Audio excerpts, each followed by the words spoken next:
Hi hello నమస్తే ఎలా ఉన్నారండి అందరూ బాగున్నారా? ఈరోజు మన వీడియో వచ్చేసి ఇలాంటి వీడియో ఒకటి చేస్తాను. నేనైతే అసలు ఎప్పుడూ అనుకోలేదు. అప్పుడప్పుడు ఇలాంటి అనుకోని సంఘటనలు జరుగుతూ ఉంటాయి. ఇలాంటి సంఘటనలు జరిగినప్పుడే అనిపిస్తూ ఉంటుంది, అబ్బా ఏంట్రా పాపం ఇలా జరిగింది అని. కానీ ఏదన్నా అమెరికాకి ఏదన్నా జరిగింది అంటే ఇండియా ఉలిక్కి పడిద్దండి. ఎందుకంటే ఇండియాలో ఉన్న పిల్లలు కానీ పెద్దవాళ్ళు కానీ ఎక్కువగా అమెరికాలోనే ఉన్నారు. ఇక్కడికి అక్కడికి బంధువులు చాలా మంది ఉన్నారు కాబట్టి ఈ బంధుత్వం చాలా ఎక్కువ ఉంది కాబట్టి ఎక్కువ భయపడతా ఉంటారు అనమాట. అక్కడ ఏం జరిగింది అని తెలుసుకుందామని ఎక్కువ మందికి ఆసక్తి ఉంటుంది. అలానే చాలా మంది ఏంటంటే మీ పిల్లలు ఎక్కడున్నారో ఏమో తెలియదు కదా. ప్రతి ఒక్కళ్ళు ఏంటంటే మీ పిల్లలు అయితే అమెరికాలో ఉన్నారు కదా, ఎక్కడున్నారు ఏంది, అక్కడ అంత ప్రమాదం జరిగిందంటే అని ఫోన్లు చేసి అడగని, లేదంటే పర్సనల్ అడగని అలా అడుగుతా ఉంటారు. ఏం జరిగిందని అలా టెన్షన్ పడతా ఉంటారు. అమెరికాకి జరిగినా కూడా ఇండియాలో వాళ్ళే ఎక్కువ టెన్షన్ పడతా ఉంటారు. అంతే కదండి. ఇక్కడ ఇది జరిగిన సంఘటన కూడా కొంతమంది ఏమో అనుకోని సంఘటన అంటున్నారు, కొంతమంది ఏమో కావాలని ఎవడో ఒక సైకో చేశాడు అని చెప్తున్నారు. ఆ సైకో నిజంగా సైకో కనుక చేస్తే అది నిజం కదా, నిజం ఎప్పుడైనా సరే నిప్పు లాంటిది తేలిద్ది, తేలకుండా ఏముండదు. కాకపోతే ఈ లోపల ఏంటంటే పుకార్లన్నీ కూడా చికారులు చేస్తా ఉంటాయి. అది జరిగిందంట ఇది జరిగిందంట అని ఎవరికి వాళ్ళు న్యూస్ ఛానల్స్ వాళ్ళు కావచ్చు, లేదా ఇంకా సోషల్ మీడియా కావచ్చు, ఇంకా ఎవరు పడితే వాళ్ళు వాళ్ళకి ఎవరికి ఏది తోస్తే అది చెప్తా ఉంటారు, అమ్మో ఏదో జరిగిపోయిందంట అని. కాకపోతే అక్కడ ప్రాణ నష్టాలు అలా కూడా ఏం జరగలేదంట, పెద్దగా ఏం జరగలేదంట. ఒక 10 నెంబర్స్ అలా ప్రాణ నష్టం జరిగిందంట. ఆస్తి నష్టాలు అంటారా, ఇంకా దానికి ఇక అంచనా వేయలేము, అంత ఆస్తి నష్టం అయితే జరిగింది. అదైతే కనిపిస్తానే ఉంది మనకి. ఇక్కడ ఈ వీడియో చూస్తే మీకు అర్థమైపోయింది. ఇంట్లో నలుగురు ఉంటే 4 కార్లు ఉంటాయి.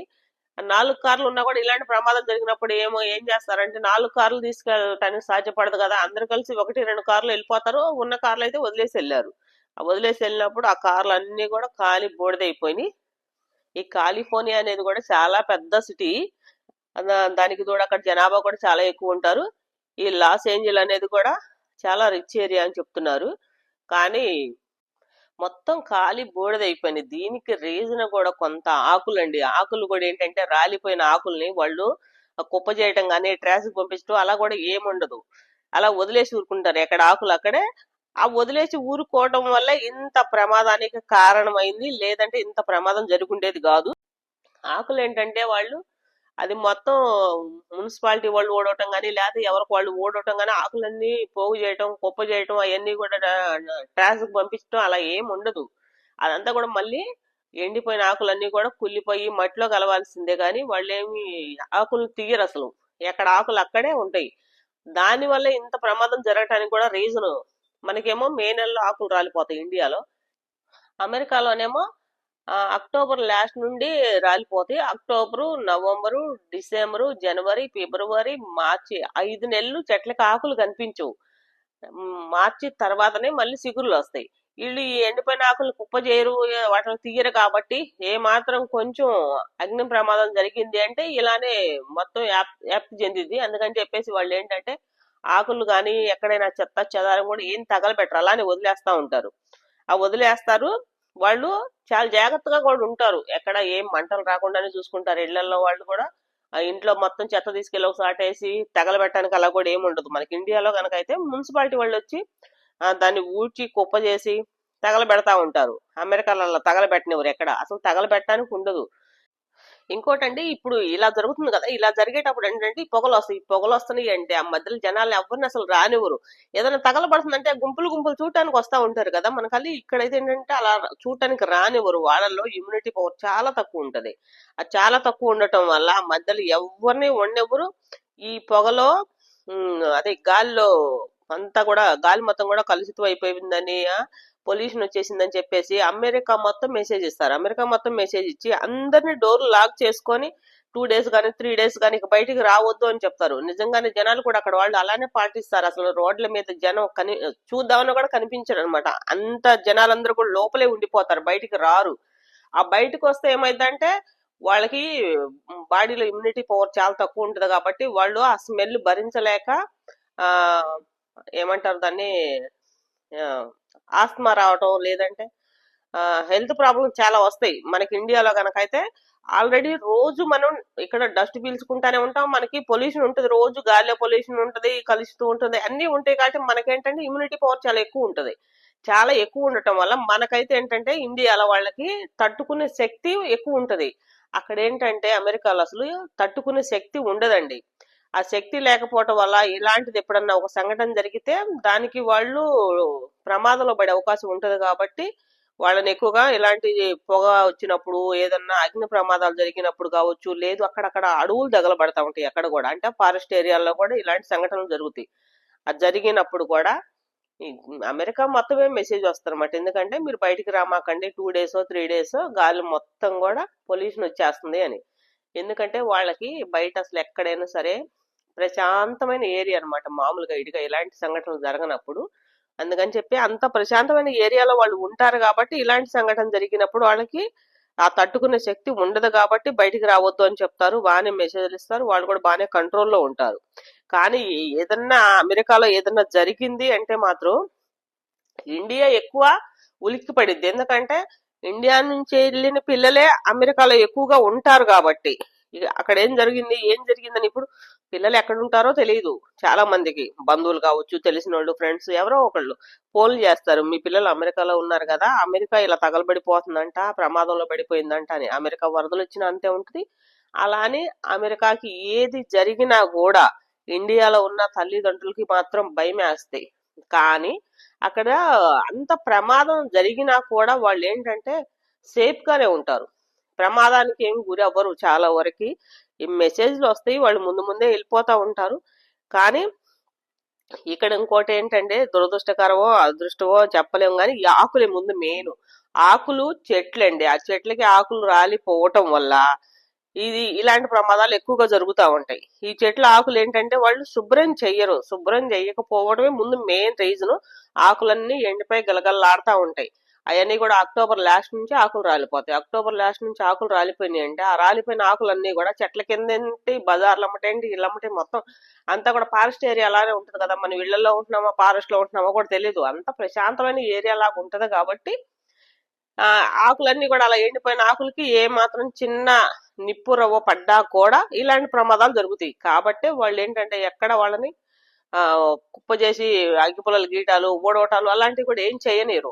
ఎక్కడ దాకా ఎందుకు. మొన్న ఈ మధ్య మా ఇంట్లో జరిగిన సంఘటన ఏంటంటే మేము కొత్తగా హౌస్ కొనుక్కున్నాం. కొత్తగా హౌస్ కొనుక్కున్నప్పుడు మాకు ఒక చెత్త అంతా కూడా దగ్గర దగ్గర ఒక ట్రక్ చెత్త వచ్చింది. ట్రక్ చెత్త అంటే మామూలుగా ఇంట్లో వేస్ట్ చెత్త కాదు, కట్టె పుల్లలని. ఆ ఇంటి చుట్టూ చెట్లు ఉన్నాయి. ఆ చెట్ల రాలిన కట్టె పుల్లలు చాలా ఉన్నాయి. ఆ రాలిన కట్టె పుల్లలు ఎక్కడ వేయాలి? మామూలుగా మనకి ఇండియాలో అయితే ఏముంది, ఒక అగ్గిపుల్ల గీసేస్తాం. అగ్గిపుల్ల గీసేస్తే తగలబడిపోయిద్ది. అక్కడ అలా తగలబెట్టడానికి ఉండదు. వెంటనే పోలీసు వాళ్ళు వస్తారు, ఇళ్ల పక్కల వాళ్ళు ఎవరో ఒకళ్ళు కంప్లైంట్ ఇస్తారు. మనం ఎంత వాటర్ దగ్గర పెట్టుకొని ఉన్నా కూడా ఏదైనా జరగని ప్రమాదం జరిగితే డేంజర్ లో పడిపోతాం. ఇంకా లైఫ్ ఉండదు అక్కడ. అందుకని చెప్పేసి ఎవరు అలా సాహసం చెయ్యరు అగ్గిపుల్ల గీసి తగలబెట్టడానికి. ఏదైనా చిన్న చిన్న ఇంట్లో ఉన్న వేస్ట్ కానీ ఏదైనా వాళ్ళు మామూలుగా బయట ఓపెన్ ప్లేస్ లో వంటలు చేస్తారు. గ్రిల్ చికెన్ అని అవని ఇవని పెడతారు. స్టవ్లు బయట పెట్టుకొని వండుకుంటారు. కానీ ఆ వండుకునేటప్పుడు ఏంటంటే చాలా జాగ్రత్తగా వాటర్ పెట్టుకుంటారు. ఎక్కడ ఏం ప్రమాదం జరగకుండా చేసుకుంటారు. అలా చేసుకొని అక్కడ ఏమి నిప్పుర వల్ల పడకుండా చూసుకుంటారు. అంతేగాని ఎక్కడ పడితే అక్కడ ఓపెన్ ప్లేస్ లో తగలబెట్టాలు, కుప్ప చేయటాలు, చెత్త అంతా తగలబెట్టాలి అలా ఏం ఉండవు. అలా చేశారంటే మాత్రం ఇదిగో ఇలాంటి సంఘటనలే జరుగుతాయి. ఎందుకంటే అక్కడ మెయిన్ చెక్కిళ్ళు అండి. ఆ చెక్కిళ్ళ వల్ల ఇదంతా కూడా ఇంత డేంజర్ లో పట్టడానికి రీజన్ కూడా చెక్కే. ఆ ఇప్పుడు ఏదైనా సరే అమెరికా అంటేనే ఎక్కువగా చెక్కిళ్ళే ఉంటాయి. అక్కడ 1-2 రాష్ట్రాల్లో ఏమన్నా ఇవి ఉన్నాయి. ఏంటంటే ఇసుక సిమెంట్ తోటి కట్టిన ఇళ్ళు ఉన్నాయి. అది ఎక్కడంటే ఆ ఫ్లోరిడా స్టేట్ లో మాత్రం వరదలు వస్తాయి కాబట్టి అక్కడ ఎక్కువగా చెక్కతో ఇది ఇసుక సిమెంట్ తో కట్టిన ఇళ్ళు. అలానే పైన కప్పులు కూడా అది పెంకుటిల్లు కాబట్టి అక్కడేమో ఇలా అగ్ని ప్రమాదాలు తక్కువ ఉంటాయి. ఇలాంటి చోట అంటే ఇలాంటిది కూడా ఎప్పుడో ఒకసారి జరిగిందిలేండి. ఇంత ముందు ఎప్పుడో ఒకసారి జరిగిందంటే ఇప్పుడు జరుగుతుంది. నాకు ఈ రోజు బాగా ఫుల్ జలుబు చేసింది. జలుబు చేసి వాయిస్ కూడా అంత బాగా స్పష్టంగా పలకట్లేదు. ఏది మాట్లాడినా కూడా మనకి స్పష్టంగా వినిపించట్లేదు. కొంచెం అర్థం చేసుకోండి. వాయిస్ కూడా కొంచెం లోలో వస్తుంది. లోలో వచ్చి స్పష్టంగా రావట్లేదు అనమాట. ఇక్కడ ఇంకోటి ఏంటంటే ఇక్కడ కార్లు అండి. ముఖ్యంగా కార్లు కూడా ఇప్పుడు ఇళ్ళు అయితే వదిలేసి వెళ్ళిపోయారు.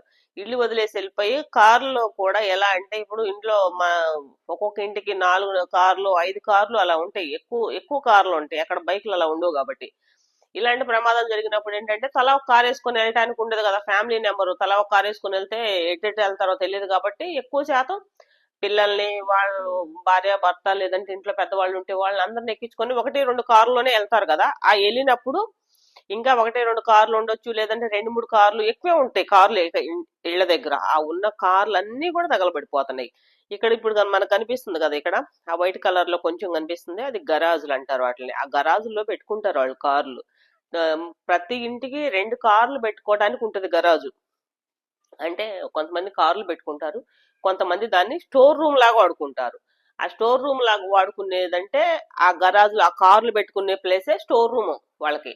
స్టోర్ రూమ్ అంటే దాంట్లో వాళ్ళు వేసేది ఇంట్లో ఉన్న వేస్ట్ మొత్తం తీసుకొచ్చేస్తారు. అందుకని ఇక్కడ ఎక్కువ ఆ గరాజులు ఎక్కువ తగలబడుతున్నాయి. దాంట్లో కార్లు ఉంటున్నాయి, అలా అని దాంట్లో వేస్ట్ అంతా కూడా ఉంటుంది. కాబట్టి వేస్ట్ అంటే ఇంట్లో ఉండకూడని వస్తువులన్నీ తీసుకొచ్చి దాంట్లోనే వేస్తారు. ఇది గరాజు. దీంట్లో ఉండకూడని వస్తువులండి, అంటే ఇంట్లో ఉండకూడదు అనుకున్న వస్తువులు మొత్తం తీసుకొచ్చి దాంట్లోనే వేస్తారు. వాళ్ళకి చిన్న చిన్న సిలిండర్లు ఉన్నా దీంట్లోనే వేస్తారు. కార్లు దీంట్లోనే పెడతారు.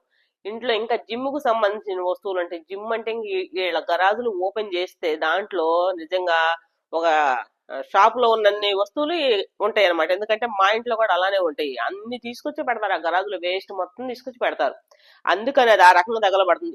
ఇల్లు మొత్తం ఖాళీగానే ఉంటది, గరాజు మాత్రం ఫుల్. ఇక కార్లు, అలానే వేస్ట్ సామాన్లు, మరి ఆ గ్రాస్ కట్ చేస్తారు కదా, చుట్టూ ఇంటి చుట్టూ ఉన్న గ్రాస్ కట్ చేసుకునేది, జిమ్ సెక్షన్ మొత్తం గరాజ్ లోనే ఉంటది. ఇక ఒకటని చెప్పలేము, అన్ని దాంట్లోనే ఉంటాయి. దాంట్లో ఉంటున్నాయి కాబట్టి అది అంతగా తగలబడుతుంది, లేకపోతే ఇంతగా తగలబడదు. ఇంకా దాంట్లోంచి అవన్నీ తగలబడి తగలబడి తగలబడి ఎప్పటికో ఆరిపోతుంది. దాన్ని ఇంకా ఏం కంట్రోల్లోకి వస్తుంది, కంట్రోల్లోకి రావడానికి కూడా చాలా టైం పట్టింది ఆ గరాజులు, అంత వేస్ట్ ఉంటది కాబట్టి. ఇల్లేమో చెక్క ఇల్లు, అలా అని ఆ గరాజుకు పెట్టారు. నేను ఫస్ట్ లో ఏమనుకున్నానంటే గరాజుకి ఒక షట్టర్ లాగా ఉంటుంది, దాన్ని మామూలుగా రిమోట్ కంట్రోల్ తోటే దాన్ని ఓపెన్ చేస్తారు. ఆ గరాజు అంటే దానికి ఏదో షట్టర్ పెట్టారు కదా, షట్టర్ పెడితే అదేదో కొంచెం ఏమనుకున్నానంటే స్టాండర్డ్ ఏమో అనుకున్నా. స్టాండర్డ్ అంటే ఇనపదేమో అనుకున్నాను ఫస్ట్. అది ఇనుము కాదంట, అది కూడా చెక్కతోటేనంట. ఇప్పుడు మనకి ఏదైతే సెటర్ ఉంటుందో ఆ సెటర్ కూడా చెక్కే, అందుకనే అది ఆ రకంగా తగలబడిపోతుంది.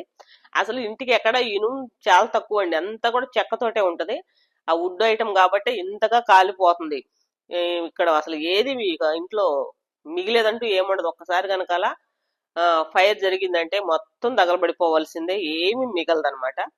అలా ఉంటది. కాబట్టి చాలా జాగ్రత్తగానే ఉంటారు వాళ్ళు. ఇలాంటి సంఘటన మరి ఎందుకు జరిగిందో ఏమో తెలియదు. కాకపోతే కొంచెం నిదానంగా అయితే బయటకు వస్తాయి. అక్కడికి వాళ్ళు హెలికాప్టర్ ద్వారా కూడా వాటర్ అయితే కొడతానే ఉన్నారు పైనుండి కూడా.